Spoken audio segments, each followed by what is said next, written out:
مدینہ منورہ کی طرف نکلے، کہا جاتا ہے کہ راستے میں 50 سے زائد کافر استقبال میں کھڑے تھے، کوئی نہ کوئی شخص آپ کے پاس آتا، آپ کی مچھلی کی لکیر کو پکڑ لیتا اور کہتا کہ آپ ہمارے یہاں مہمان بنے، یعنی ہر شخص کی خواہش تھی کہ آپ ان کے یہاں میٹر۔ مسجد کی لمبائی تھی 35 میٹر اور اس کی چوڑائی تھی 30 میٹر۔ اس کے اندر 3 دروازے تھے، جنوب کی جانب ایک دروازہ باب جنوبی، اسی طرح مشرق کی جانب ایک دروازہ باب عثمان اور مغرب کی جانب ایک دروازہ تھا باب عاتقہ، اور اس کا کل رقبہ تھا 1050 اسکوائر میٹر۔ اسی طرح جب مسلمانوں کی تعداد میں اضافہ ہوتا رہا تو مسجد چھوٹی پڑ گئی۔ آپ صلی اللہ علیہ وسلم کے زمانے میں جب آپ خیبر سے واپس 15 میٹر کا اضافہ ہوا، چوڑائی تھی پہلے 30 میٹر اور اب یہاں 20 میٹر کا اضافہ ہوا۔ 50 بائی 50 اس توسیع کے بعد مسجد نبوی کا کل رقبہ بنا 2475 اسکوائر میٹر۔ نبی علیہ الصلوۃ والسلام کے زمانے میں مسجد اسی حالت میں باقی رہی۔ آپ صلی اللہ علیہ وسلم اسے انشاءاللہ ہم سلسلہ وار آگے دیکھیں گے۔ اسی طرح دیکھیے یہ جگہ آپ کو یہ نظر آ رہی ہے، اضافہ جان نظر آ رہی ہے۔ تحویل قبلے کے بعد اس چھت کو جنوب کی طرف منتقل کر دیا گیا اور باقی اس حصے کو اصحاب صفہ کے لیے خاص کر دیا گیا، تو یہ اصحاب صفہ کی جگہ ہے۔ اب اس کے بعد دیکھیں دوسرا مرحلہ، یہاں پر دیکھیے اسکرین کے اندر 17 ہجری کے بعد مسجد نبوی کی توسیع کا پہلا مرحلہ ہے۔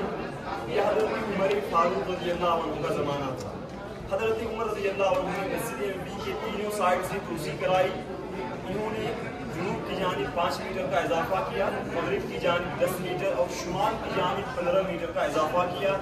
اس کے علاوہ 2 یا 3 دروازوں کا بھی اضافہ کیا۔ دیکھیں خاص طور پر باب النساء 39 نمبر کے اور باب السلام 1 نمبر کے، ان دونوں دروازوں کے بارے میں کہتے ہیں کہ انہوں نے ہی اضافہ کیا تھا۔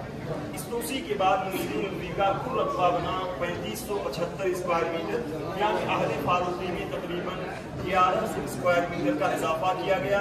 تو یہ حضرت عمر فاروق رضی اللہ عنہ کے زمانے تک کی مسجد نبوی۔ اس کے بعد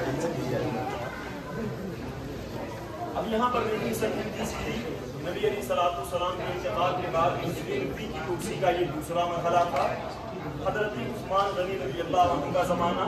حضرت عثمان رضی اللہ عنہ نے کچی دیواروں کو ہٹا کر کالے پتھروں کی مضبوط دیواریں تعمیر کرائیں۔ کھجور کی ٹہنیوں سے جو چھت لگائی گئی تھی انہیں ہٹا کر قیمتی قسم کی لکڑی کی چھت نصب کرائی۔ اب ان کے زمانے میں مسجد کی لمبائی تھی 80 میٹر، چوڑائی تھی 75، رقبہ بنا 4071 اسکوائر میٹر، یعنی عہد عثمانی میں تقریباً 496 اسکوائر میٹر کا اضافہ کیا گیا۔ تینوں سائڈ سے توسیع کریں گے۔ اس سے پہلے آپ نے توسیع کا 3 مرحلہ دیکھا۔ سب سے پہلا مرحلہ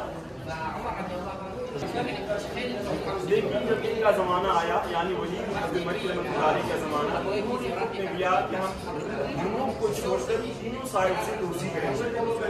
جب ان کی طرف سے یہ حکم صادر ہوا تو اولاً یہاں کے علماء کرام نے خلیفہ کو منع کیا کہ آپ مسجد نبوی کے مشرقی علاقے میں توسیع نہ کریں۔ منع کرنے کی وجہ کیا تھی؟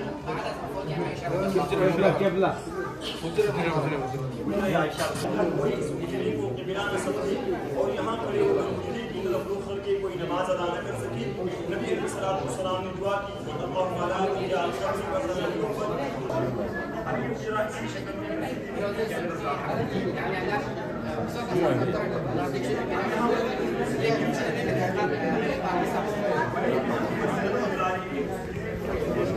شامل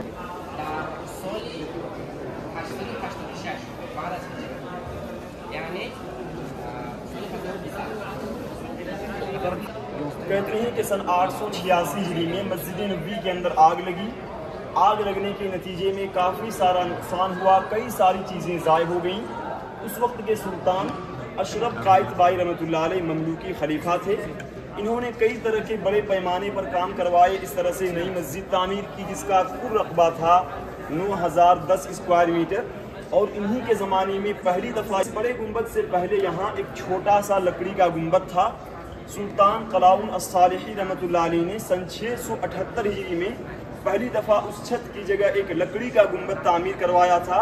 اس طرح کا بڑا سا سیمنٹڈ گنبد انہوں نے تعمیر کروایا سن 886 ہجری میں، جو کہ حضرت عائشہ رضی اللہ عنہا کے حجرے کے اوپر تعمیر کیا ہوا ہے۔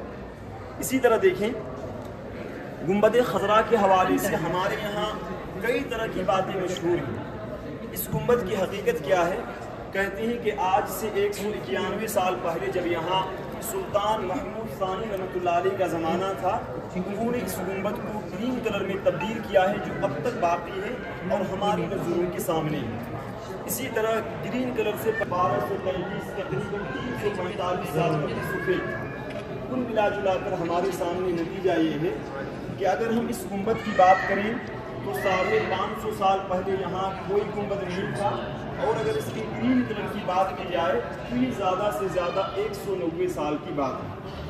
اس کے بعد دیکھیں یہ چھوٹا سا گنبد، جب آپ سلام پیش کرنے جاتے ہیں تو آپ کے دائیں جانب ایک محراب آتا ہے، وہ جگہ حضرت عثمان غنی رضی اللہ عنہ کی امامت کی جگہ تھی، اور اسی کے اوپر یہ چھوٹا سا گنبد تعمیر کیا ہوا ہے، اسی لیے اس محراب کو قبۃ المحراب کہتے ہیں، یعنی گنبدوں والا محراب۔ اس کے بعد سلطان عبد المجید العثمانی رحمۃ اللہ علیہ کا زمانہ آیا، انہوں نے اس طرح سے تعمیری کام کروائے، اور یہ سلطنتی عثمانیہ کے زمانے میں سن 1265 ہجری میں آخری کام ہوا تھا، اس کا کل رقبہ تھا 10,303 اسکوائر میٹر۔ اب اس کے بعد یہ سعودی حکومت کا زمانہ سے یہاں 2 مناروں کا اضافہ کیا گیا، تو یہ سعودی حکومت کی طرف سے پہلا کام تھا جو کہ 6,024 اسکوائر میٹر پر یہ شامل تھا۔ کنگ سعود رحمۃ اللہ علیہ کے بعد کنگ فیصل رحمۃ اللہ علیہ کا زمانہ آیا۔ شاہ فیصل رحمۃ اللہ علیہ کے زمانے میں اس کے اندر کوئی تبدیلی واقع نہیں ہوئی، انہوں نے صرف ایک بڑا سا صحن تیار کروایا۔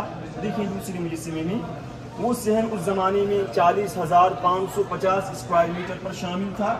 فی الحال جو ہمارے سامنے مسجد نبوی ہے یہ اس سے پہلے کا منظر ہے، اسی طرح سے تھی مسجد نبوی، اس کے بعد جو توسیع ہوئی ہے وہ ہماری نظروں کے سامنے ہے، اسے انشاءاللہ آگے دیکھیں گے۔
Candle stick, copper candle.